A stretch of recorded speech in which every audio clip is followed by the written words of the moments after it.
What's up mga 4D? Kamusta kayong lahat? Welcome back.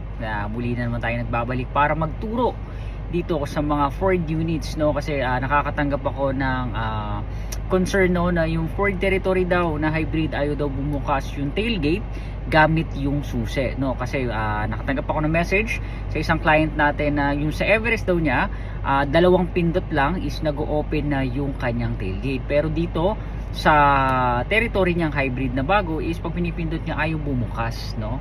So hindi ba siya gumagana? Dami ko na tatanggap related dito sa question na to, no? Ang ano lang dito, ang gumagana po yan, no? So ang pinagkaiba lang is yung proseso kung paano mo siya bubuksan. Kasi sa Everest is dalawang pindot lang, dito naman kay Territory is tatlong pindot. Yung pangatlong pindot is kailangan mo siyang i-long press, then hintay mo siyang tumunog, no? So ito ipapakita ko kung paano yung proseso. Yun lang. So yan, no, dito tatlong pindot, yung pangatlong pindot yun yung long press. Yan. So iba kasi, no, katulad sa Everest nasanay tayo dalawang pindot lang bubukas na siya. So iba po kay Territory, no, tatlong pindot tapos yung pangatlong pindot yun yung long press. Yan.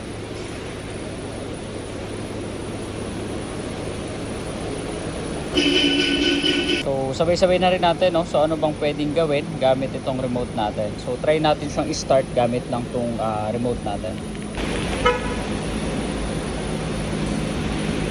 Yan, no? So kita nyo, nagbukas na yung kanyang dashboard. So na-start siya gamit yung ating remote, no? Pwede rin sa Ford Pass. Then dito pwede mo rin buksan yung mga bintana mo, no? Gamit lang yung ating remote. Yan, so ayan, turn off na siya.